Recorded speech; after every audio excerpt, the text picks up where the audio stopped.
There's probably no bigger Achilles heel for business people than where you give away your resources. Welcome to Leading Leaders Podcast. 5-minute videos, 5 days a week. I'm J Loren Norris with Leading Leaders Podcast. And I know when you start talking about charitable donations, or you start talking about tithing, or you start talking about giving, that very quickly people segregate within their own mind that which I could give away and never miss it, and that which is mine to keep and to manage. Our pastor, Robert Morris, wrote the book, The Blessed Life. And in The Blessed Life, he talks about the idea that tithing is not something you could do if you wanted to, or should do because it's the right thing to do just for your local church or where you're fed, but it's the right thing to do as a universal principle or universal practice. Now, if you remove that from the world of church, suddenly people think, well, tithing, that's a religious thing. We don't have to worry about that at all. I was just listening to some guys this morning, Paul Martinelli and Josh Fenley, talking about the idea of tithing. And one of them used the story of a guy who was a blue ribbon winner in cornfields. He kept winning year after year, and they finally asked him, what's your secret? How is it that your cornfield is always the best cornfield? And his answer was, well, I give my seeds away to all my neighbors. And they thought, well, that doesn't make any sense. If you're giving your top quality seeds to all your neighbors, why don't all of them have those kind of cornfields? He said, well, it's really pretty simple. My cornfield is sowed 100% with those quality seeds, but it's also surrounded by those quality seeds. That's not true of all my neighbors, because they have neighbors that are sowing bad seeds, and the wind's blowing their bad seeds and their good cornfields. But my seeds are protected.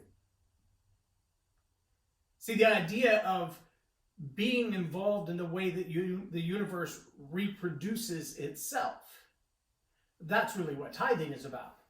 Now, of course, we still give beyond what is expected. We give beyond what the universal expectation of sowing the seed in order to reap a harvest is.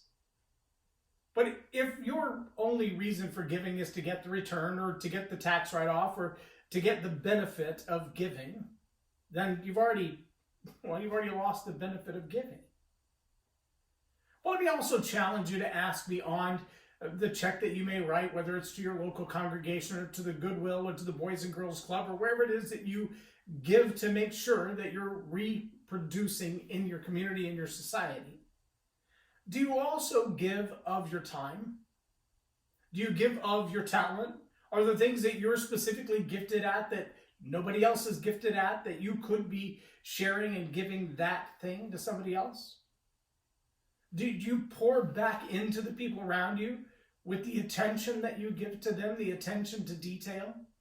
Do you at least commit your attention and intention to something that doesn't benefit you at least some portion of the time?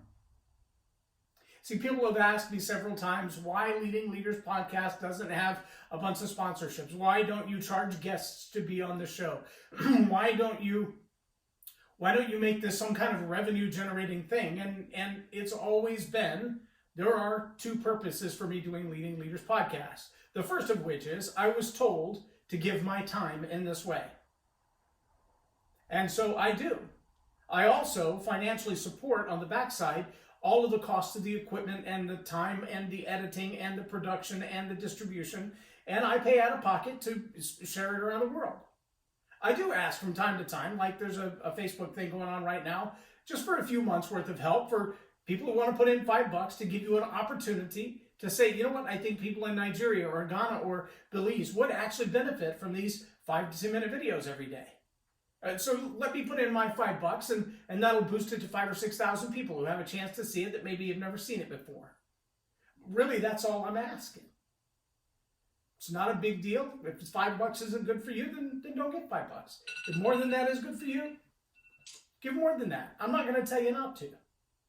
But I give my time to do this because I feel like it has an opportunity to employ my talents and my gifts and what I'm created to do to impact people around the world. And I want to do that for them at no cost to them. The second reason I do it is because it sharpens my skills. It gives me a chance and a reason to think through certain things, to process in my own mind, to verbalize those thoughts, to organize them in such a way that they make sense to somebody else. And that keeps me on my toes as far as the type of stuff that I teach every chance that I have. So I challenge you, as a business leader, as a parent, as an individual, do you tithe or do you donate? One is a gift above and beyond. The other is just kind of your expectation to participate in the universe. I would highly recommend you take the time, give your talent, your treasure, and your attention, and do both, tithe and donate. I'm J Loren Norris with Leading Leaders Podcast for Tell It Like It Is TV. Have a blessed day. Subscribe now for our extensive video library of leadership lessons promoting faith, family, and freedom.